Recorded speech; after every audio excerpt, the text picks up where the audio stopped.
Anatomy of a Breakthrough, How to Get Unstuck When It Matters Most. Book by Adam Alter. Introduction. कई लोग challenges का सामना करते हैं और अपनी जिंदगी के अलग अलग एरिया में अटका हुआ महसूस करते हैं। आप अपने जॉब, रिलेशनशिप, क्रिएटिव एक्टिविटीज या पर्सनल गोल्स में अटके हुए हो सकते हैं। कहीं पर अटक जाना कॉमन बात है और यह कुछ दिनों या कुछ सालों तक के लिए हो सकता है। हमें अक्सर सक्सेस की कहानियां ज्यादा सुनने को मिलती हैं और जिन मुश्किलों का सामना लोगों को करना पड़ता है उसके बारे में कम बात की जाती है। यही वजह है कि हमें ऐसा लगता है कि हमारी जिंदगी के मुकाबले में दूसरों की जिंदगी में कम रुकावटें हैं, लेकिन यह नजरिया गलत है। 2020 की शुरुआत में इस बुक के ऑथर एडम ऑल्टर ने यह समझने के लिए एक ऑनलाइन सर्वे किया था कि लोग कैसे अपनी जिंदगी में अटका हुआ महसूस करते हैं। इस सर्वे में जवाब देने वाले लोग अलग अलग बैकग्राउंड से थे। इसमें गरीब, अमीर, बेरोजगार और सक्सेसफुल सभी तरह के लोग शामिल थे। इस सर्वे से पता चला कि अटका हुआ महसूस करना एक कॉमन एक्सपीरियंस है। भले ही वह रिलेशनशिप्स में हो, करियर में हो, हेल्थ गोल्स में हो, फाइनेंशियल सिचुएशन में हो या पर्सनल गोल में हो, लगभग सभी लोगों ने बताया कि हर चीज में वह अपनी जिंदगी के किसी न किसी पॉइंट पर अटका हुआ महसूस करते हैं। एडम ने यह भी देखा कि कई लोग जिन्होंने इस सर्वे में अपना जवाब दिया था वह अकेलापन या आइसोलेशन यानी दूसरों के अलग-थलग होने की फीलिंग को एक्सप्रेस कर रहे थे। उन्हें लगता था कि सिर्फ वही हैं जो जिंदगी में अटका हुआ एक्सपीरियंस कर रहे हैं, जबकि बाकी के लोग प्रोग्रेस कर रहे हैं। अटक जाने की दो मेन टाइप की कैटेगरी बनाई जा सकती है। पहला जो एक्सटर्नल यानी बाहरी फैक्टर्स की वजह से होता है और दूसरा इंटरनल फैक्टर्स जिसकी शुरुआत इंसान के अंदर से ही होती है। बाहरी फैक्टर्स जैसे कि पैंडेमिक के दौरान बंद किए गए बॉर्डर या फाइनेंशियल लिमिटेशन मुश्किल होते हैं और ऐसे मामले बहुत कम ही होते हैं। वहीं इंटरनल रुकावटों में खुद पर डाउट करना, फेलियर से डरना या मोटिवेशन की कमी होना शामिल हैं।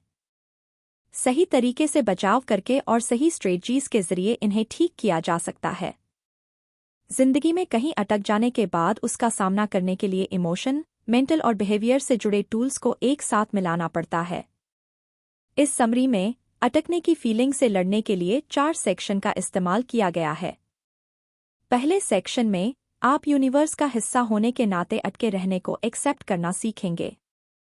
दूसरे सेक्शन में आपको बताया जाएगा कि अटका हुआ महसूस करने से आपके ऊपर कैसा इमोशन असर पड़ता है। तीसरा सेक्शन आपको मेंटली अटक जाने के बारे में समझने में मदद करेगा और आपको बताया जाएगा कि उसका सामना कैसे करना है। आखिर में चौथे सेक्शन में आपको सिखाया जाएगा कि अटक जाने की फीलिंग से लड़ने के लिए आपको कौन से एक्शन लेने चाहिए। अगर छोटे छोटे एक्शन को भी लगातार लिया जाए तो उससे अच्छी खासी प्रोग्रेस हो सकती है। अगर आप अटके हुए हैं तो अकेले नहीं हैं। इस समरी से आप सीखेंगे कि इस मुश्किल सिचुएशन से खुद को कैसे आज़ाद करें और वो सब कुछ कैसे अचीव करें जो आप आज तक नहीं कर पाए हैं। Why getting stuck is inevitable. कहीं पर अटक जाना जिंदगी के सफर का ऐसा हिस्सा है जिससे बचा नहीं जा सकता है। आप लाइफ में अलग अलग पॉइंट्स पर अटक सकते हैं। आप गोल ग्रेडियंट, मिड पॉइंट डिप्स, प्लेटो इफेक्ट और 9 एंडिंग क्राइसिस एक्सपीरियंस कर सकते हैं। हम एक एक करके इन सभी कॉन्सेप्ट के बारे में आगे बात करेंगे। पोलियो जैसी बीमारी से लड़ते हुए और कमजोर नज़र से परेशान होने के बावजूद भी क्लार्क हल अपने समय के सबसे जाने-माने साइकोलॉजिस्ट में से एक बन गए थे। उन्होंने अपने करियर के कई साल चूहों में पाए जाने वाले भूल-भुलैया में दौड़ने के बिहेवियर को स्टडी करने में लगा दिए थे। हल्के रिसर्च का फोकस यह समझने पर था कि जानवर कैसे भूल-भुलैया में अपना रास्ता ढूंढ लेते हैं, खासकर चूहे। इसमें उन्होंने एक पैटर्न ऑब्जर्व किया जिसे गोल ग्रेडियंट इफेक्ट कहते हैं, जिसमें चूहे जब भूल-भुलैया के आखिर में पहुंच जाते हैं तब ज्यादा तेजी से चलने लगते हैं। भले ही कोई भूल-भुलैया कितना भी मुश्किल क्यों न हो, लेकिन ये इफेक्ट हमेशा मौजूद होता है। गोल ग्रेडियंट इफेक्ट को इंसान के बिहेवियर में भी देखा गया है। स्टडीज से पता चला है कि जब लोग किसी गोल को पाने के नज़दीक होते हैं तब वह सभी एक जैसा पैटर्न दिखाते हैं। एग्जाम्पल के लिए, कॉफ़ी खरीदने वाले एक्सपेरिमेंट में शामिल कस्टमर्स को जब पता था कि उन्हें फ्री में कॉफ़ी मिलने वाला है तब वह कॉफ़ी खरीदने के लिए ज़्यादा मोटिवेटेड थे। हाल ही में किए गए रिसर्च ने हल की ओरिजिनल फाइंडिंग में एक नया नजरिया जोड़ दिया है। जहां हल ने सीधा भूल भुलैया के आखिर में आते आते चूहों के मूवमेंट में तेजी आने को ऑब्जर्व किया था, वहीं स्टडीज में क्विक स्लो क्विक पैटर्न यानी तेज होकर धीरे होना और फिर से तेज होने के पैटर्न को देखा गया। इस पैटर्न से पता चलता है कि चूहे हों या इंसान, वह शुरुआत में एक्साइटमेंट दिखाते हैं और जल्दी जल्दी प्रोग्रेस करते हैं, लेकिन जब उस काम के बीच में उन्हें चैलेंजेस या ऐसी मुश्किलों का सामना करना पड़ता है जिनकी उन्हें उम्मीद नहीं थी, तो वह एक्सपीरियंस करते हैं कि उनकी स्पीड कम हो गई है। जब लोगों को अपना गोल दूर दिखाई देता है तब वह धीरे काम करने लगते हैं या फिर उनका मोटिवेशन खत्म हो जाता है, लेकिन जब उनके गोल्स हासिल होने वाले होते हैं तो वह अपनी मेहनत को बढ़ा देते हैं। इसके अलावा जब हमें ऐसा महसूस होता है कि हम बीच रास्ते में अटक गए हैं तो आमतौर पर हम एथिकल समझौते कर लेते हैं या गलत फैसले ले लेते हैं, क्योंकि अटक जाने की फीलिंग से हमारे इमोशन स्टेट पर असर पड़ता है। लॉन्ग टर्म गोल्स को पाने में आने वाले मिड पॉइंट टिप्स से लड़ने के लिए आप नैरो ब्रैकेटिंग को ट्राई कर सकते हैं। नैरो ब्रैकेटिंग में बड़े एक्सपीरियंस या गोल्स को छोटे और मैनेज किए जाने लायक सब गोल्स में तोड़ना शामिल होता है। ऐसा करने से आपको बीच में अटकने से बचने में मदद मिलती है और आप पूरे प्रोसेस के दौरान मोटिवेशन को मेंटेन कर पाते हैं। नैरो ब्रैकेटिंग को किसी भी लॉन्ग टर्म गोल के ऊपर अप्लाई किया जा सकता है। शुरुआत में उस गोल को छोटे और एक्यूरेट सब डिवीजन में तोड़े जो अलग अलग अचीवमेंट स्टेज को दिखाते हों। एग्जाम्पल के लिए मान लीजिए कि अगर आपका गोल किसी नापसंद जॉब को छोड़कर अपने पसंद की जॉब करने का है, तो आप इस प्रोसेस को छोटे छोटे स्टेप्स में तोड़ सकते हैं। आप अल्टरनेटिव जॉब्स के लिए रिसर्च कर सकते हैं, उनके फायदे और नुकसान को इवैल्यूएट कर सकते हैं, जो जॉब्स आपको पसंद हैं उनकी एक विश लिस्ट बना सकते हैं और आखिर में इन जॉब्स के लिए अप्लाई कर सकते हैं। हर स्टेप एक प्रोग्रेस पॉइंट को दिखाता है जिसे पूरा करने के बाद आप छोटे छोटे रिवॉर्ड यानी इनाम के साथ इसे सेलिब्रेट कर सकते हैं, जैसे कि कपकेक या एक आइस्ड कॉफी के साथ। गोल ग्रेडियंट्स और मिड पॉइंट टिप्स के अलावा प्लेटो इफेक्ट भी हमारे मेंटल और फिजिकल एक्टिविटीज पर असर करते हैं। साइकोलॉजिस्ट हरमन एबिंगहॉस के द्वारा चीजों को याद करने के ऊपर किए गए रिसर्च ने प्लेटो को समझने का फाउंडेशन रखा था। ये समझने के लिए कि लोग क्यों अटक जाते हैं और इसका सामना कैसे करना है, इसके लिए ये जरूरी है कि आप इस बात को समझें कि सबसे असरदार स्ट्रेटजी को भी बार बार रिवाइज करना पड़ता है। जब आप वेट कम करने, मसल बनाने या कोई लैंग्वेज सीखने जैसे गोल्स को फॉलो कर रहे होते हैं, तब सेम रूटीन या टेक्निक को फॉलो करते रहने से प्लेटो बन सकता है। ऐसा इसलिए होता है क्योंकि हमारी बॉडी और माइंड जाने पहचाने स्टिम्युलाई के मुताबिक ढल जाता है, जिससे समय के साथ प्रोग्रेस कम होने लगती है। एग्जाम्पल के लिए हमारे मसल्स को सिर्फ उन चुने हुए एक्सरसाइज की आदत लग जाती है और हमारी बॉडी कम कैलोरी लेने के मुताबिक एडजस्ट कर लेती है, जिससे मेटाबॉलिज्म और वेट कम होने की स्पीड कम हो जाती है। प्लेटो बनने का दो बड़ा कारण है। पहला, आदत तब पड़ती है जब बॉडी या माइंड लगातार मिलने वाले स्टिम्युलाई के मुताबिक ढल जाता है या खुद को एडजस्ट कर लेता है, और प्रोग्रेस करने के लिए आपको अपने तरीके को बदलने की जरूरत होती है।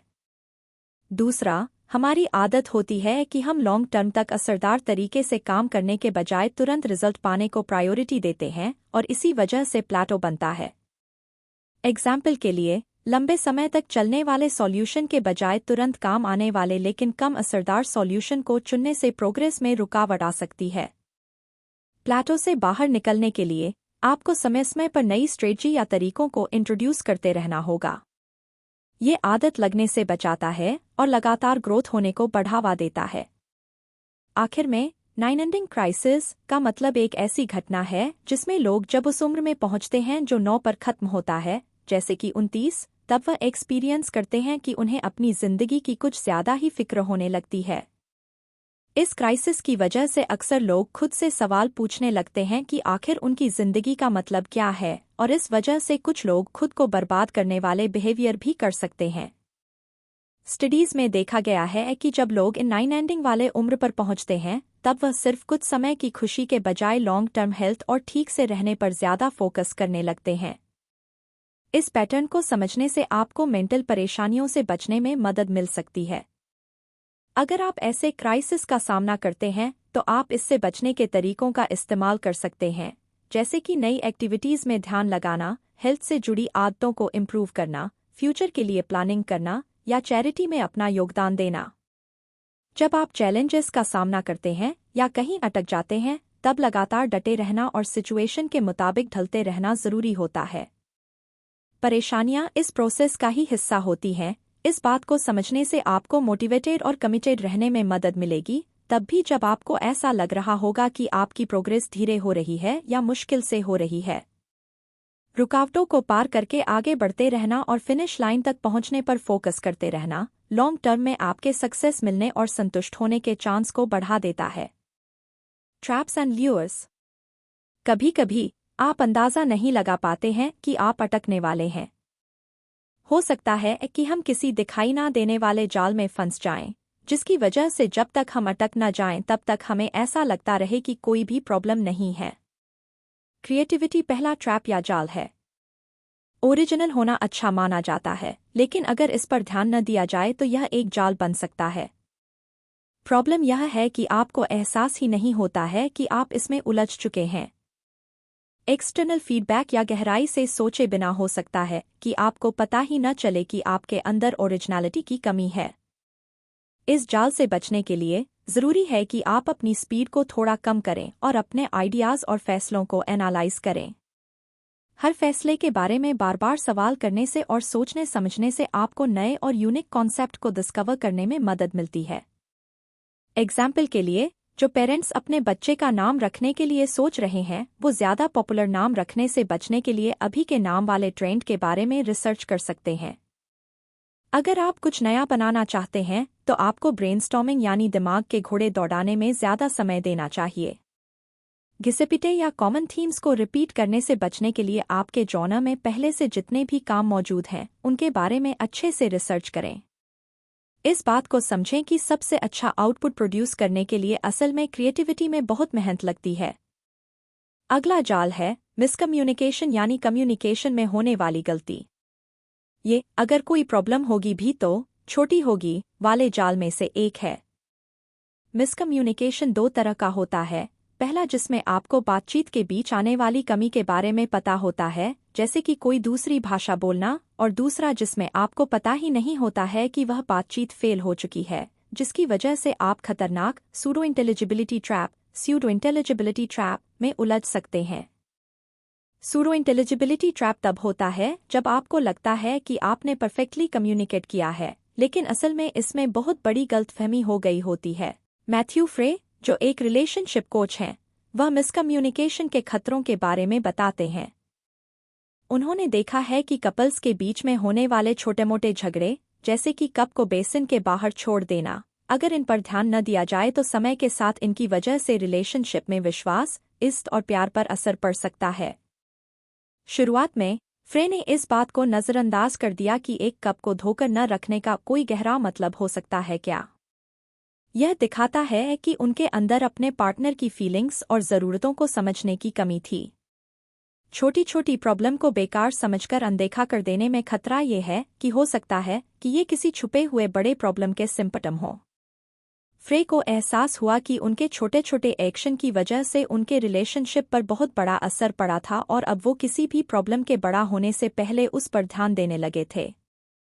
रिलेशनशिप और जिंदगी के दूसरे एरिया में जो छोटी छोटी प्रॉब्लम मौजूद होती हैं, वह विश्वास और इज्जत जैसी इंपॉर्टेंट चीज़ों को धीरे धीरे कमज़ोर कर सकती हैं। हेल्दी और संतुष्टि से भरे रिलेशनशिप को मेंटेन करने के लिए ये ज़रूरी है कि आप इन प्रॉब्लम्स को पहचानें और उन्हें ठीक करने के लिए कोई कदम उठाएं। प्रिवेंटिव मेंटेनेंस यानी इससे बचने का माइंडसेट अपनाने से छोटी छोटी प्रॉब्लम के बड़े बनने से पहले उन्हें पहचानने में और उनके बारे में बात करने में मदद मिलती है। एग्जाम्पल के लिए, रेगुलर फाइनेंशियल ऑडिट करने, इक्विपमेंट्स को चेक करते रहने और एम्प्लॉयज़ से फीडबैक लेने के सेशन से आपको बड़े फाइनेंशियल नुकसान, काम में आने वाली रुकावटें और मोरल यानी मनोबल में आने वाली दिक्कतों को कम करने में मदद मिलती है। पर्सनल लाइफ में प्रिवेंटिव मेंटेनेंस में रेगुलर हेल्थ चेकअप, लोन लेने से बचने के लिए फाइनेंशियल प्लानिंग और रिलेशनशिप में आने वाली छोटी मोटी दिक्कतों को सुलझाने के लिए बातचीत करना शामिल हो सकता है। इसके लिए आपको एक्टिव रहना होगा, आगे जो दिक्कतें आ सकती हैं उनका अंदाज़ा लगाना होगा और छोटे मोटे खतरे बड़ी दिक्कतों में बदल जाएं उससे पहले उन्हें दूर करने के लिए एक्शन लेना होगा। लॉन्ग टर्म के लिए देखा जाए तो प्रिवेंटिव मेंटेनेंस किसी बड़ी मुसीबत से बचाता है और समय, रिसोर्सेज और स्ट्रेस की बचत करता है। इसमें लगातार इमरजेंसी आने पर रिएक्ट करने के बजाय प्रॉब्लम से आगे रहना शामिल होता है। दिक्कतों के आने पर इंटेलेक्चुअल रिस्पॉन्स को मैनेज करना इसी इक्वेशन का हिस्सा है। जब बात आपको रोकने वाले पॉइंट्स की ओर बाहर उभर कर आने की होती है, तब इमोशन मैनेजमेंट भी उतना ही जरूरी होता है। एंजाइटी और इमोशन रिस्पॉन्स का फैसले लेने और प्रॉब्लम को सुलझाने की एबिलिटी पर बहुत गहरा असर पड़ता है। अपने इमोशन रिस्पॉन्स को असरदार तरीके से मैनेज करने के लिए आपको अपने इमोशनल ट्रिगर्स और रिएक्शन को समझना होगा। अगर आपको पता होगा कि आप स्ट्रेस या किसी चैलेंज के आने पर आमतौर पर कैसे रिस्पॉन्ड करते हैं, तो इससे आपको उन इमोशंस को असरदार तरीके से मैनेज करने के लिए स्ट्रेटजी बनाने में मदद मिलेगी। मुश्किल सिचुएशन में ब्रेन का इस्तेमाल करने के लिए और शांत रहने के लिए माइंडफुलनेस टेक्निक की प्रैक्टिस करें। गहरी सांसें लेने, मेडिटेशन करने और विजुअलाइजेशन जैसी टेक्निक एंजाइटी को कम करने में और इमोशन टॉलरेंस यानी सहन शक्ति को इम्प्रूव करने में मदद करती हैं। अपने इमोशंस को हेल्दी तरीके से एक्सप्रेस करके भी आप उन्हें कंट्रोल करना सीख सकते हैं। इसमें किसी भरोसेमंद दोस्त या थेरेपिस्ट से बात करना, जर्नल लिखना या ऐसी एक्टिविटीज में भाग लेना शामिल हो सकता है जो इमोशंस को बाहर निकालने में मदद करते हों। नेगेटिव इमोशंस के बारे में सोचने पर फोकस ना करके उस प्रॉब्लम को सुलझाने के तरीकों को ढूंढने पर फोकस करें। इमोशंस का भार लेकर चलने के बजाय अपनी एनर्जी को उस प्रॉब्लम को सुलझाने और उसके बारे में कुछ करने के लिए प्रैक्टिकल स्टेप्स लेने में लगाएं। जब आप चैलेंजिंग इमोशंस से डील कर रहे हों, तब दूसरों से मदद मांगने में हिचकिचाएं नहीं। भले ही किसी मेंटर से बात करना हो, किसी काउंसलर से या किसी सपोर्टिव दोस्त या परिवार के मेंबर से, सपोर्ट नेटवर्क के होने से आपको ज्यादा समझदार नजरिया और गाइडेंस मिल सकती है। प्रिवेंटिव मेंटेनेंस और इमोशन मैनेजमेंट टेक्निक जैसे इंटेलेक्चुअल स्ट्रेटजीज को साथ मिलाने से प्रॉब्लम से और आपको रोकने वाले पॉइंट्स से डील करने के लिए आपको ज्यादा इफेक्टिव तरीका मिल जाता है। ये बैलेंस्ड तरीका जिंदगी में चैलेंजेस का सामना करते वक्त आपकी ताकत और फैसले लेने की एबिलिटी को इम्प्रूव कर सकता है। Feeling well. एंजाइटी हमारी प्रोडक्टिविटी, सक्सेस और पूरी की पूरी पर्सनालिटी पर असर करता है। एंजाइटी एक अच्छा वार्निंग सिस्टम भी बन सकता है जो आगे जो प्रॉब्लम या मुसीबतें आ सकती हैं उनके बारे में हमें अलर्ट कर सकता है, लेकिन जब यह ज़रूरत से ज़्यादा हो जाता है तो यह हमारी मदद करने के बजाय हमें परेशान करने लगता है। फ्यूचर में कुछ फ़ायदेमंद पाने के लिए लगातार काम करते रहने, ज़्यादा से ज़्यादा चीज़ों को हासिल करने और अभी जो खुशी हमारे पास है उन्हें छोड़ने का प्रेशर ही ज़्यादातर हाई अचीवर्स का माइंड सेट होता है। इस प्रेशर की वजह से अक्सर एंजाइटी बढ़ जाती है। आप लगातार स्ट्रगल करते रहते हैं और आपको सक्सेस की एक गलत डेफिनेशन के बारे में पता होता है। मॉडर्न लाइफ का एक कड़वा सच है, ज्यादातर अमीर लोगों के पास अपने कमाए हुए पैसों से एंजॉय करने के लिए समय ही नहीं होता है। हाई अचीवर्स को यह समझना चाहिए कि इंसान मशीन नहीं है। सक्सेस का मतलब हमारी पूरी खुशी से होना चाहिए, जिसमें मेंटल हेल्थ, रिलेशनशिप्स और पर्सनल सैटिस्फैक्शन शामिल हो। प्रोडक्टिविटी और सक्सेस पाने की कोशिश करना अच्छा होता है, लेकिन इसकी कीमत हमारी मेंटल और इमोशन हेल्थ नहीं होनी चाहिए। अगर आप लंबे समय तक के लिए खुशी और संतुष्टि पाना चाहते हैं, तो अपनी प्रोडक्टिविटी और सेल्फ केयर को बैलेंस करें। अपनी ड्राइव और एम्बिशन के बावजूद भी ज्यादातर सक्सेसफुल लोग ये समझते हैं कि एक कदम पीछे हटना और खुद को रिचार्ज होने के लिए समय देना जरूरी होता है। वह इस बात को मानते हैं कि लगातार स्ट्रेस में रहने से हमेशा प्रोडक्टिविटी को मेंटेन नहीं किया जा सकता है। इसके बजाय रेस्ट और रिफ्लेक्शन का पीरियड यानी सोचने के लिए समय निकालना आपको नए इनोवेशन के बारे में सोचने के लिए बढ़ावा देता है और हेल्दी माइंडसेट मेंटेन करने में मदद करता है। प्रोडक्टिविटी के लिए आइंस्टाइन और मोजार्ट का तरीका बिना थके सक्सेस पाने के लिए अच्छा नजरिया ऑफर करता है। वह पहले बहुत मेहनत के साथ काम करते थे और फिर आराम करते थे। वह आराम करने, अकेले रहने और यहाँ तक कि फेलियर की कीमत भी समझते थे, क्योंकि उन्हें पता था कि एक्सीलेंस पाने के लिए बैलेंस का होना जरूरी है। आइंस्टाइन और मोजार्ट फेलियर को लर्निंग और क्रिएटिव प्रोसेस के नेचुरल हिस्से की तरह मानते थे। चैलेंजेस से बचना मुमकिन नहीं है, इस बात को मान लेने से ज्यादा फ्लेक्सिबल और ग्रोथ से जुड़ा माइंडसेट बनाने में मदद मिलती है। फेलियर को अंत की तरह देखने के बजाय अब यह फेलियर आपके लिए इम्प्रूवमेंट और फिर सक्सेस की तरफ जाने वाली एक सीढ़ी बन जाती है। फेलियर के प्रति रिस्पॉन्ड करने में एक इम्पोर्टेंट फैक्टर यह है कि आप उन एक्सपीरियंसेस को कैसे देखते हैं और कैसे समझते हैं। ये ज़रूरी है कि आप कहीं अटक जाने को या चैलेंजेस का सामना करने को फेलियर के बजाय प्रोग्रेस के साइन की तरह देखें। पर्सनल और प्रोफेशनल ग्रोथ के लिए अपने कंफर्ट जोन से बाहर निकलना और मुश्किल चैलेंजेस का सामना करना ज़रूरी होता है। जो गोल बहुत ज़्यादा मुश्किल या बहुत ज़्यादा आसान होता है, उसे अचीव करने का हमारा मोटिवेशन कम हो जाता है। हमें मुश्किलों के सही अमाउंट का एम रखना चाहिए ताकि हम फेलियर के बोझ से या ज़्यादा सक्सेस की वजह से बोर होने से बच पाएं। हमें ऐसा मानने से ताकत मिलती है कि ग्रोथ और इम्प्रूवमेंट के लिए फेलियर ज़रूरी होता है। जहां सभी लोग सक्सेस पाने पर नेचुरली सेलिब्रेट करना जानते हैं, वहीं फेलियर को हैंडल करना ज़्यादातर लोगों के लिए मुश्किल होता है। सक्सेसफुल होने के लिए आपको फेलियर के साथ अच्छे से डील करना सीखना होगा। हार को अच्छे से मैनेज करने के लिए फेलियर को एक्सेप्ट करना और उसके प्रति प्रोडक्टिव तरीके से रिस्पॉन्ड करना होगा। सक्सेसफुल लोग अक्सर फेलियर का सामना करते वक्त फ्लेक्सिबिलिटी रखते हैं और सिचुएशन के हिसाब से ढलते रहते हैं, और ऐसे वह अपनी हार को सक्सेस पाने के मौकों में बदल देते हैं। सेटबैक यानी नाकामयाबी को मैनेज करने में स्ट्रेस टेस्ट का सामना करना भी शामिल है, जो हमारी फ्लेक्सिबिलिटी को बढ़ाने और चैलेंजेस के लिए तैयार करने में मदद करता है। यह तरीका, जिसे हार्डशिप इम्यूनाइजेशन कहते हैं, इसे बीमारियों के खिलाफ किए जाने वाले वैक्सीनेशन के कॉन्सेप्ट से लिया गया है, जिसमें चैलेंजेस के छोटे छोटे डोज का सामना करने से उसके खिलाफ सहनशक्ति या ताकत बन जाती है।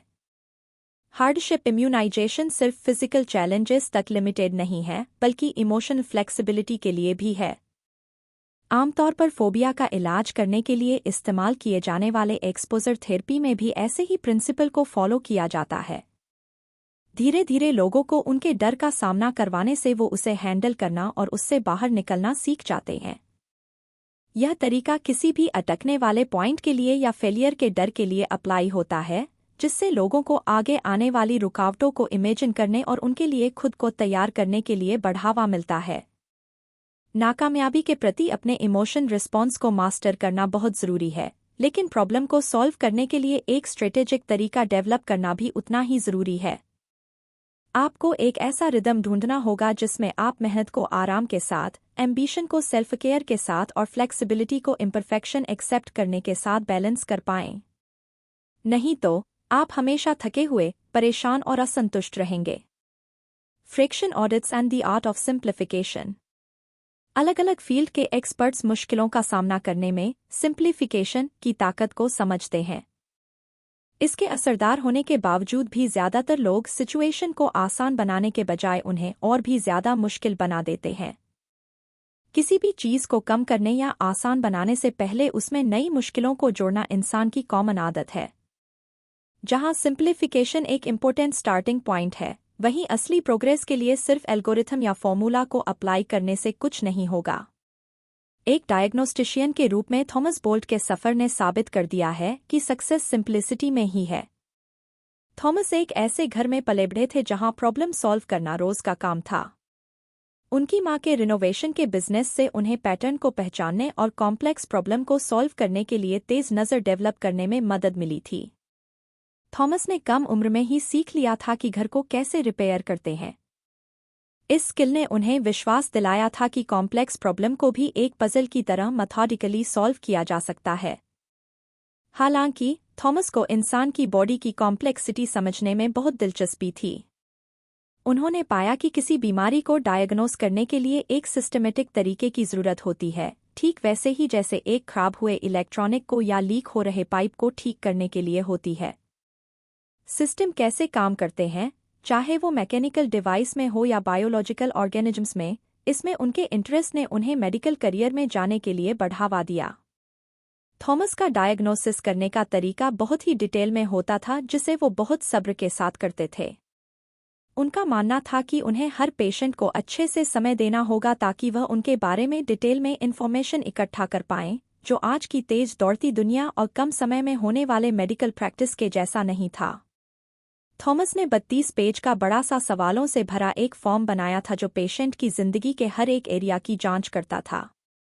इसमें पेशेंट की मेडिकल हिस्ट्री और लाइफस्टाइल चॉइस शामिल थे, जिसका मकसद था सबसे एक्यूरेट डायग्नोसिस करना। अपने धीरे धीरे काम करने के तरीके की वजह से मुश्किलों का सामना करने और क्रिटिसाइज होने के बावजूद भी थॉमस अपनी सोच पर टिके रहे कि अच्छी क्वालिटी के हेल्थ केयर के लिए जल्दबाजी में असेसमेंट करना सही नहीं है। वह सवालों से भरा फॉर्म डायग्नोसिस के लिए सिंप्लीफिकेशन करने का तरीका था।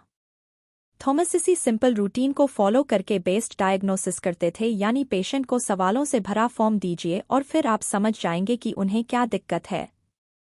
अगर स्टैंडर्ड तरीकों को फॉलो करना काफ़ी होता तो लॉ, मेडिसिन या इंजीनियरिंग के फील्ड में सभी प्रोफेशंस को एक जैसे रिजल्ट मिलते। हालांकि जो लोग दूसरों से अलग होते हैं वह पहले से प्लान किए गए स्ट्रक्चर के अलावा अपने काम में यूनिक टच देते हैं। इसका सीक्रेट यह समझना है कि आपको कब पहले से बने बनाए मेथड को फॉलो करना है और कब उन्हें नहीं मानना है। खुद पर दबाव डालना या लिमिट लगाना भी एक्सपेरिमेंट करने के लिए और क्रिएटिविटी के लिए एक पावरफुल टूल हो सकता है। फैसले लेने की वजह से होने वाली थकान को कम करने के लिए आप अपनी जिंदगी के कई एरिया को ऑटोमेटिक तरीके से चलने दे सकते हैं। रोज के कामों के लिए डिफ़ॉल्ट या रूटीन को सेट करने से आपको कम चॉइस लेने में और ज़्यादा इंपॉर्टेंट फैसलों के लिए मेंटल एनर्जी बचाने में मदद मिलती है। मुश्किल कामों को नाम देना, ऑर्गेनाइज करना और सिंप्लीफाई करना जरूरी है। डिटेल और स्ट्रक्चर्ड प्रोसेस पर गहराई से ध्यान देने से सक्सेसफुल रिजल्ट मिल सकते हैं। फ्रिक्शन ऑडिट एक स्ट्रक्चर्ड प्रोसेस है जिसका मकसद है 3 जरूरी ऑब्जेक्टिव्स को पाना, जो हैं स्टिचिंग पॉइंट्स यानी अटकने वाले पॉइंट्स को पहचानना, सिंप्लीफिकेशन के जरिए उनके ऊपर काम करना और सॉल्यूशन के असरदार होने को वेरीफाई करना। अगर इन्हें असरदार तरीके से काम में लिया जाए तो ये स्टेप्स बिजनेस परफॉर्मेंस को बहुत ज़्यादा अच्छा बना सकते हैं और लोगों के जिंदगी की क्वालिटी को इम्प्रूव कर सकते हैं। फ्रिक्शन ऑडिट पावरफुल होते हैं। कुछ शॉपिंग मॉल्स में ओनर्स ने एक अजीब के ट्रेंड को नोटिस किया। कस्टमर्स चीज़ों को देखने में बहुत लंबा समय बिताते थे लेकिन फिर बिना कुछ खरीदे ही चले जाते थे। फ्रिक्शन ऑडिट का पहला स्टेप है फ्रिक्शन का पता लगाना। इस प्रॉब्लम को ऑब्जर्व करने के बाद दुकानों के मालिकों ने इसकी वजह पता लगाई। पेरेंट्स बिना कुछ खरीदे ही दुकान से बाहर निकल जाते थे क्योंकि उनके बच्चे उन्हें कुछ खरीदने का मौका ही नहीं देते थे। शुरुआत में बच्चे एक्साइटेड होते थे लेकिन फिर वह बोर हो जाते थे और वहां से बाहर निकलना चाहते थे। अगले स्टेप में एक सॉल्यूशन तैयार करना शामिल है। दुकानों के मालिकों ने मॉल में बच्चों के लिए प्ले एरिया बनाने में इन्वेस्ट किया। ये मॉल्स बच्चों के लिए फ्री एंटरटेनमेंट प्रोवाइड करते थे ताकि पेरेंट्स बिना किसी रुकावट के अपनी शॉपिंग पूरी कर पाएं। इसके अलावा अलग अलग देशों में मॉल्स ने हस्बैंड स्टोरेज फैसिलिटीज को इंट्रोड्यूस किया है, जहां उन आदमियों के लिए एंटरटेनमेंट प्रोवाइड किया जाता है जिन्हें शॉपिंग करना पसंद नहीं होता है, ताकि औरतों के शॉपिंग एक्सपीरियंस को और भी ज़्यादा बढ़ाया जा सके। इन सॉल्यूशन के सक्सेस ने फ्रिक्शन ऑडिट के असरदार होने को साबित कर दिया है। चाहे खाने के अनहेल्दी आदतों के बारे में कुछ करना हो, डिमांडिंग जॉब्स ढूंढने हो या एक्सरसाइज के लिए समय निकालना हो, फ्रिक्शन ऑडिट रुकावटों को पहचानने के लिए एक स्ट्रेटेजिक टूल है जिससे आप ज़्यादा असरदार तरीके से उनसे बचाव कर सकते हैं और बेहतर रिजल्ट पा सकते हैं। फ्रिक्शन ऑडिट को इस्तेमाल करने के अलावा अपने मनचाहे रिजल्ट के लगभग 80% को आसान बनाने के लिए और उन्हें पाने के लिए आप फॉर्मूला और फ्रेमवर्क का इस्तेमाल कर सकते हैं। लोगों को स्ट्रक्चर्ड मेथड और टूल्स देने से उन्हें नए स्किल्स को असरदार तरीके से सीखने में मदद मिलती है। ये फ्रेमवर्क अक्सर उन रुकावटों का सामना करने में हमारी मदद करते हैं जो हमारे रास्ते में आते हैं। नाकामयाबी से बाहर निकलने के लिए और प्रोडक्टिविटी और क्रिएटिविटी को पाने के लिए सिंप्लीफिकेशन पहला स्टेप है। फ्रिक्शन ऑडिट के जरिए काम को ऑटोमेटिक करके और सक्सेसफुल फॉर्मूला और फ्रेमवर्क को फॉलो करके आप चीज़ों को आसान बना सकते हैं। एक्सपेरिमेंटेशन प्रॉब्लम को सॉल्व करने के लिए और फैसले लेने के लिए ऑब्जर्विंग और ओरिएंटिंग सबसे इम्पोर्टेंट स्टेप्स हैं। ऑब्जर्विंग में प्रॉब्लम को पहचानना और उससे जुड़े डेटा को इकट्ठा करना शामिल होता है। वहीं ओरिएंटिंग का मतलब होता है उस डेटा को एनालाइज करना और अगले स्टेप्स लेने के लिए अपने बैकग्राउंड और एक्सपीरियंस का इस्तेमाल करना। ये कॉन्सेप्ट अलग अलग फील्ड में प्रोग्रेस करने के लिए और सही फैसले लेने के लिए इम्पोर्टेंट हैं। एक्सपेरिमेंटलिज्म के प्रिंसिपल में अलग अलग ऑप्शंस को कंपेयर करने पर और फिर सबसे बेस्ट एक्शन को चुनने पर जोर दिया जाता है। ये तरीका सिर्फ सॉल्यूशन ढूंढने के लिए वैल्यूएबल नहीं है, बल्कि पहले से बनी बनाई सोच को चैलेंज करने के लिए भी है। एग्जाम्पल के लिए, आमतौर पर 5 दिनों वाला वर्कवीक मॉडर्न सोसाइटी में गहराई से जुड़ा हुआ है, फिर भी ऐसी कोई वजह नहीं है कि इसे चेंज नहीं किया जाना चाहिए। सोसाइटी और टेक्नोलॉजी में बड़े बड़े बदलाव आने के बावजूद भी हम उसी सेम शेड्यूल को क्यों फॉलो करते रहे हैं? अलग अलग तरीकों को टेस्ट करके और पहले से चलते आ रहे प्रैक्टिसेस पर सवाल उठाकर नॉर्म्स को चैलेंज करने के लिए एक्सपेरिमेंटलिज्म हमें बढ़ावा देता है। डेटा इकट्ठा करने से और अलग अलग वर्क स्ट्रक्चर के साथ एक्सपेरिमेंट करने से हमें उन नए मौकों को एक्सप्लोर करने में मदद मिलती है जो मॉडर्न लाइफस्टाइल और प्रोडक्टिविटी की ज़रूरतों के लिए बेहतर तरीके से सूट करते हैं। एक्सपेरिमेंटेशन 2 तरीके के हो सकते हैं। पहला टारगेटेड प्रॉब्लम सॉल्विंग और दूसरा लाइफ के बारे में ज़्यादा और लगातार जानते रहने की इच्छा। कुछ लोग पहले वाले में अच्छे होते हैं, वह स्पेसिफिक चैलेंज पर फोकस करते हैं और उसके लिए जो सॉल्यूशन मुमकिन है उन्हें कंपेयर करते हैं। वहीं जो लोग ऐसा माइंडसेट अपना लेते हैं जिसमें सब कुछ जानने की इच्छा होती है, वो जिंदगी को हमेशा चलते रहने वाले एक एक्सपेरिमेंट की तरह ट्रीट करते हैं। वो लगातार नॉर्म्स पर सवाल उठाते रहते हैं और नए आइडियाज़ को एक्सप्लोर करते रहते हैं। ये तरीका कहीं अटक जाने के चांस को कम कर देता है और ऐसे सक्सेस मिलने के चांस को बढ़ा देता है जिसकी आपने उम्मीद भी नहीं की होती है। एग्जाम्पल के लिए, बच्चों में नेचुरली सब कुछ जानने की इच्छा होती है। बचपन में हम हर रोज़ हज़ारों सवाल पूछते हैं, लेकिन बड़े होने के बाद अक्सर हम उस जानने की इच्छा को खो देते हैं। सब कुछ जानने की इच्छा रखने की प्रैक्टिस को डेवलप करने में हम जिन चीज़ों को आमतौर पर हल्के में लेते हैं उनके बारे में लगातार सवाल पूछना शामिल होता है। जानने की इच्छा को बढ़ाने में दूसरा पहलू है सर्च करने के बजाय ब्राउज करना। सर्च करने में एक क्लियर गोल शामिल होता है, जिसकी वजह से हमें मिलने वाले नए आइडियाज़ लिमिटेड हो जाते हैं। वहीं दूसरी तरफ ब्राउज करना हमें अपने पुराने इंटरेस्ट से आगे बढ़कर सोचने के लिए बढ़ावा देता है। साथ ही जिन चीज़ों की वजह से हम कंफ्यूज हो जाते हैं या जिन चीज़ों में हमें इंटरेस्ट है, उनकी एक लिस्ट रखने से समय के साथ जानने की इच्छा को बढ़ाया जा सकता है। इसमें वो वर्ड्स, देश या कॉन्सेप्ट शामिल हो सकते हैं जिनके बारे में आपको पता नहीं है। नॉलेज को लगातार बढ़ाने से और पुरानी सोच पर सवाल उठाने से हम सब कुछ जानने की इच्छा रखने वाला ऐसा माइंडसेट मेंटेन कर सकते हैं जो हमारी क्रिएटिविटी और इनोवेशन को बढ़ावा देता हो।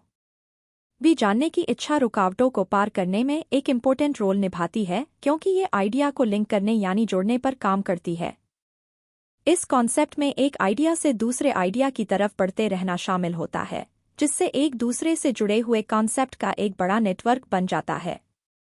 आइडिया को लिंक करना हिस्टोरिकल इनोवेटर्स तक लिमिटेड नहीं है। खासकर जब आप कहीं अटके हुए हों, तब हालातों पर सवाल करके और नए मेथड ढूंढकर कोई भी इस तरीके को अपना सकता है। एक्सपेरिमेंटेशन इस प्रोसेस का सबसे इम्पोर्टेंट हिस्सा है, लेकिन ज़रूरी नहीं है कि ये मुश्किल ही हो या इसमें ज़्यादा खर्च लगे।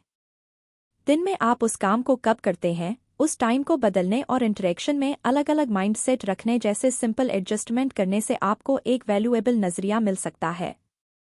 हालांकि एक्सपेरिमेंटेशन सिर्फ पहला स्टेप है। धीरे धीरे आपको उस सबसे असरदार तरीके का इस्तेमाल करने के लिए कमिट करना होगा को आपको आपके एक्सपेरिमेंट से मिलेगा। एक्सपेरिमेंटेशन से इम्प्लीमेंटेशन की तरफ बढ़ने का ये ट्रांजिशन बहुत ज़रूरी है। एग्जाम्पल के लिए, स्विमर डेव बर्कोव को देखें, जिन्होंने अगर नए मेथड्स को ट्राई नहीं किया होता तो शायद वो ओलंपिक में सक्सेस हासिल नहीं कर पाते। उन्होंने अलग अलग स्विमिंग टेक्निक्स के साथ एक्सपेरिमेंट करने से ट्रांजिशन करके लंबे समय तक पानी के अंदर रहकर स्विमिंग करने की स्ट्रेटजी को इम्प्लीमेंट किया था।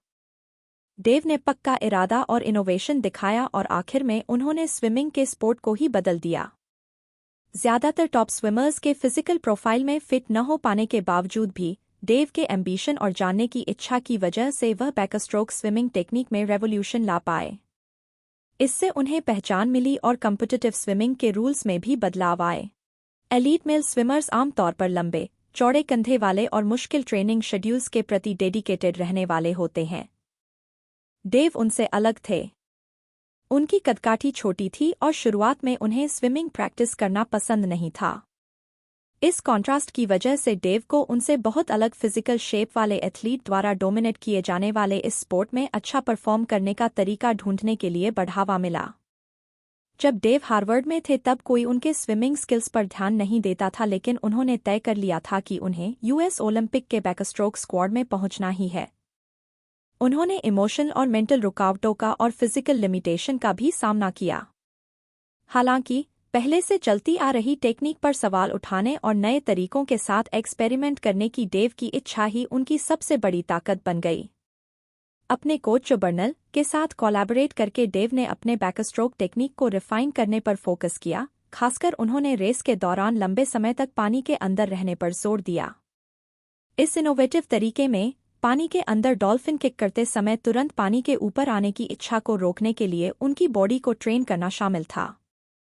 इस टेक्निक ने डेव के परफॉर्मेंस को बहुत इम्प्रूव कर दिया था।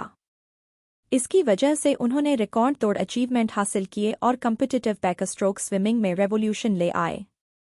डेव का मानना था कि इनोवेशन और एक्सपेरिमेंटेशन को सेलिब्रेट किया जाना चाहिए। उन्होंने नॉर्म्स को चैलेंज किया था और वह नए आइडियाज़ और टेक्निक्स सीखने के लिए हमेशा तैयार रहते थे। जानने की इच्छा और एक्सपेरिमेंटेशन नए आइडियाज़ और सॉल्यूशन को ढूंढने के लिए ज़रूरी होते हैं। अपने आइडियाज़ को रिजल्ट और सक्सेस में बदलने के लिए इम्प्लीमेंटेशन भी उतना ही ज़रूरी होता है। Action above all. एक्शन बहुत पावरफुल होते हैं। वो हमें तुरंत क्रिएटिव ब्लॉक्स को दूर करने में मदद करते हैं। हम अपने बारे में कैसे सोचते हैं इस पर असर डालते हैं और हम जहां अटके हुए हैं वहां से निकलने में हमारा साथ देते हैं। हम जहां अटके हुए हैं वहां से निकलने में एक्शन का बहुत इंपॉर्टेंट रोल होता है। यह तुरंत चैलेंजेस को सॉल्व करने पर ध्यान देते हैं, खुद को लेकर हमारा जो नज़रिया है उसे शेप करते हैं, प्रोडक्टिव आदतें बनाते हैं और क्रिएटिव थिंकिंग को बढ़ावा देते हैं। मैं दौड़ने जाता हूँ ऐसा कभी कभार बोलने से बदलकर मैं एक रनर हूँ, इस बात को अपनी रोज़ की एक्टिविटी बनाएं। आप एक रनर हैं, ये कहना उस एक्शन से आपके गहरे कनेक्शन को दिखाता है। जब दौड़ना आपकी पहचान का एक हिस्सा बन जाता है तो खुद को लेकर आपका नज़रिया बदल जाता है। साइकोलॉजिस्ट्स ने इस फिनोमेना के बारे में बहुत स्टडी की है। उन्होंने साबित कर दिया है कि किसी स्पेसिफिक एक्शन से जुड़े लेबल या आइडेंटिटी यानी पहचान को अपनाने से उस एक्शन को लगातार करते रहने का चांस बढ़ जाता है। एग्जाम्पल के लिए, जो लोग खुद को वोटर्स कहते हैं उनके वोट देने का चांस उन लोगों के मुकाबले में ज़्यादा होता है जो बस सिंपली यह कहते हैं कि मैं वोट देता हूँ। ये प्रिंसिपल अलग अलग कॉन्टेक्स्ट पर अप्लाई होता है और कुछ करने के लिए बढ़ावा देने के बिहेवियर में खुद के लिए आपका जो नज़रिया है उसके पावर को भी दिखाता है। एक्शन लेने से हमें ऐसी आदतें बनाने में भी मदद मिलती है जो हमारी प्रोडक्टिविटी को बढ़ाते हैं। एग्जाम्पल के लिए, माइक्रो शेड्यूलिंग में काम को मैनेज कर पाने लायक टाइम के मुताबिक छोटे छोटे हिस्सों में तोड़ना शामिल है। इसमें हर छोटे टाइम फ्रेम में हम किसी एक स्पेसिफिक एक्शन के प्रति कमिटेड रहते हैं। यह स्ट्रक्चर्ड तरीका फैसले लेने की वजह से होने वाली थकान को कम करता है।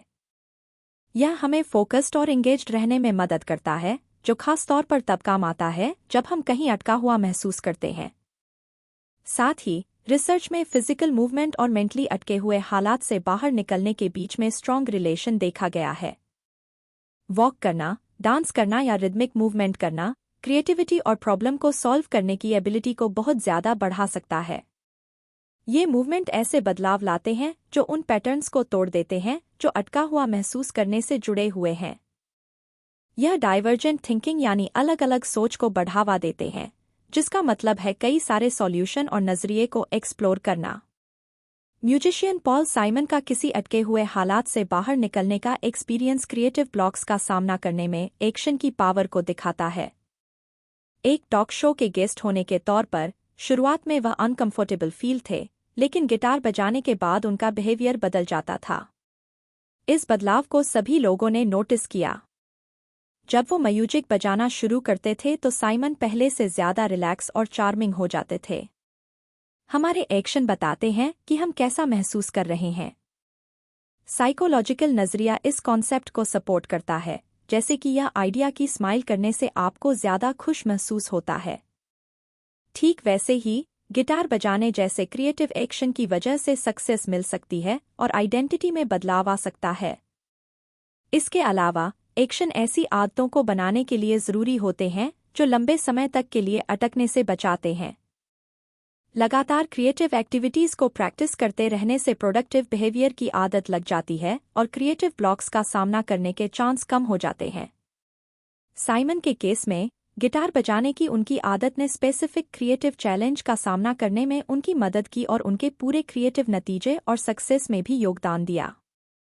क्रिएटिव माइंडसेट बनाने के लिए और समय के साथ क्रिएटिव प्रोडक्टिविटी को बनाए रखने के लिए भी एक्शन लेना अच्छी स्ट्रेटजी हो सकती है। क्रिएटिव कामों में क्वांटिटी की वजह से अक्सर क्वालिटी बेहतर हो जाती है। आप जितना ज़्यादा एक्शन लेंगे, भले ही वह नए आइडिया बनाने में हो या सॉल्यूशन को इम्प्लीमेंट करने में, तो सच में कुछ इनोवेटिव और इफेक्टिव करने का आपका चांस बढ़ जाएगा। सॉन्ग राइटर जेफ ट्वीडी का मानना है कि इम्परफेक्शन की कद्र करनी चाहिए और खुलकर आइडियाज़ को जनरेट करना चाहिए, वो भी बिना खुद को जज किए। एक्सपेरिमेंट करने की इस इच्छा की वजह से आखिर में वैल्यूएबल नॉलेज और अच्छी प्रोग्रेस देखने को मिल सकती है, भले ही इसका मतलब गलतियां करना क्यों न हो। एक्शन लेने का मतलब है लर्निंग के प्रोसेस के लिए तैयार रहना और यह समझना कि फेलियर या गलत होना अक्सर सक्सेस के रास्ते आने वाली सीढ़ी होती है। कहीं अटक जाने की प्रॉब्लम के लिए लर्निंग खुद ही एक पावरफुल सॉल्यूशन है। अपने नॉलेज, स्किल्स और नज़रिए को लगातार बढ़ाते रहने से आप अपने प्रॉब्लम को सॉल्व करने की एबिलिटी को बेहतर बना लेते हैं और चैलेंजेस का सामना करने के लिए ज़्यादा अच्छे तरीके से ढल जाते हैं। यानी अटके हुए हालात से बाहर निकलने के लिए और हमेशा इनोवेशन और प्रोग्रेस करते रहने के लिए लगातार एक्शन लेना, इम्परफेक्शन की कद्र करना और लर्निंग को प्रायोरिटी देना सबसे इम्पोर्टेंट स्ट्रेटजी है। कंक्लूजन: कहीं अटक जाना नेचुरल होता है। हो सकता है कि आप ऐसी जॉब में अटके हुए हों जिससे आपको नफरत है, या फिर ऐसी रिलेशनशिप में अटके हुए हों जो आपको पसंद नहीं है, या किसी ऐसे शहर में हों जहां रहने से आपकी जिंदगी में कोई वैल्यू ऐड नहीं हो रही हो। हो सकता है कि जब आप बाकी लोगों को खुश और संतुष्ट देखते हैं तो आपको अकेला महसूस होता है। इस समरी में आपने सीखा कि इस चैलेंज का सामना कैसे करना है। सबसे पहले आपने जाना कि आप अटकने से बच नहीं सकते हैं। गोल ग्रेडियंट, मिड पॉइंट डिप्स, प्लेटो इफेक्ट और नाइन एंडिंग क्राइसिस की वजह से आप कहीं अटका हुआ महसूस कर सकते हैं। दूसरा, आपने ओरिजिनलिटी, मिसकम्युनिकेशन और स्यूडो इंटेलिजिबिलिटी जैसी छोटी छोटी दिक्कतों का अंदाज़ा लगाने के लिए और उनका सामना करने के लिए मेंटेनेंस और इमोशन कंट्रोल का इस्तेमाल करना सीखा। तीसरा, आपने जाना कि फेलियर सक्सेस का नेचुरल हिस्सा होता है। आपको इम्परफेक्शन को एक्सेप्ट करना चाहिए और ज़्यादा पैसा या हायर पोजीशन पर फोकस करने के बजाय पूरी तरह से ओवरऑल सैटिस्फैक्शन पाने का एम रखना चाहिए। नहीं तो आप सक्सेसफुल होने के बावजूद भी खुश नहीं रह पाएंगे। चौथा, आपने जाना कि प्रोडक्टिविटी को बढ़ाने के लिए और फेलियर का सामना करने के लिए कामों को आसान बनाना ही पहला स्टेप है। आप फ्रिक्शन ऑडिट, ऑटोमेशन, फ्रेमवर्क और फॉर्मूलाज का इस्तेमाल करके चीज़ों को आसान बना सकते हैं। पांचवा, आपने जाना कि एक्सपेरिमेंटेशन दो तरीके के हो सकते हैं, या तो आप किसी एक प्रॉब्लम को सॉल्व करने के लिए उसके ऊपर फोकस कर सकते हैं या अपनी पूरी जिंदगी के बारे में जानने की इच्छा रख सकते हैं। आखिर में आपने जाना कि एक्शन लेना ही अटके हुए हालातों से निकलने का आखिरी तरीका है। एक्शन आदतों में बदलाव को, आइडेंटिटी में शिफ्ट को और क्रिएटिविटी को बढ़ावा देता है। सबसे इम्पोर्टेंट है सीखना और फिर जो नॉलेज आपको मिलती है उसके मुताबिक एक्शन लेना। आप जितना ज़्यादा एक्शन लेंगे आप उतना ज़्यादा सीख पाएंगे, और आप जितना ज़्यादा सीख पाएंगे आप उतना ही ज़्यादा ग्रो कर पाएंगे। जब आप ग्रो करते रहते हैं तो आप किसी भी चैलेंज का सामना कर सकते हैं। अगर आप कहीं अटके हुए हैं तो जिन चीज़ों को बदला नहीं जा सकता है उन्हें एक्सेप्ट करें। चैलेंज का सामना करें, फेलियर को एक्सेप्ट करें, एक्सपेरिमेंट करें और फिर एक्शन लें। अगर आप अटके हुए हैं तो इसका मतलब ये नहीं है कि आप हमेशा वहीं अटके रहेंगे। अगर आप एक्शन लेन चूज करेंगे तो ये चीज़ टेम्परेरी हो सकती है। इसलिए आगे बढ़े और कुछ करें। आप खुद को आज़ाद कर सकते हैं और ज़्यादा बेहतर फ्यूचर बना सकते हैं।